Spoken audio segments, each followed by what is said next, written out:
आइए व्यंजक यानी एक्सप्रेशन 4x का वर्ग गुणा y घटा 3xy जमा 25 घटा ये व्यंजक 9y का वर्ग गुणा x जमा 7xy घटा 20 को हल करते हैं।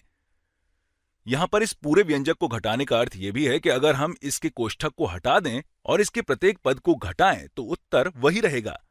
या फिर इसे हल करने के लिए हम ऋणात्मक चिन्ह को कोष्ठक के अंदर बांट सकते हैं, या ऐसे कहिए कि इस व्यंजक के प्रत्येक पद को ऋणात्मक 1 से गुणा कर सकते हैं।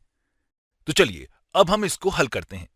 हम इस पहले व्यंजक को बिना बदले यहां पर लिख देते हैं, यानी कि 4x का वर्ग गुणा y घटा 3xy जमा 25।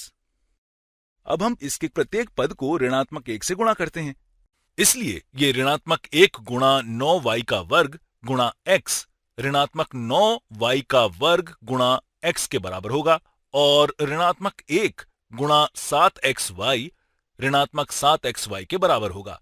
ऋणात्मक 1 गुणा ऋणात्मक 20 धनात्मक 20 के बराबर होगा। अब हमें इन दोनों पदों को जोड़ना है। इसके लिए सबसे पहले समान पदों का एक समूह बनाते हैं।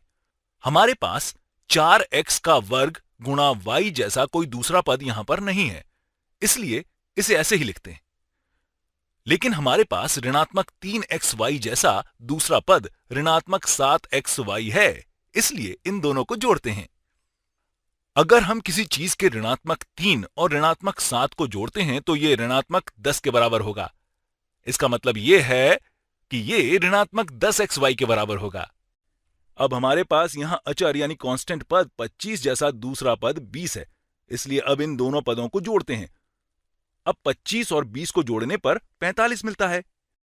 हमारे पास यहां 9 गुणा y का वर्ग गुणा x जैसा दूसरा पद नहीं है, इसलिए इसको ऐसे ही लिखते हैं, यानी कि इसे ऋणात्मक 9 गुणा y का वर्ग गुणा x लिख सकते हैं, और यही हमारा उत्तर यानी आंसर है।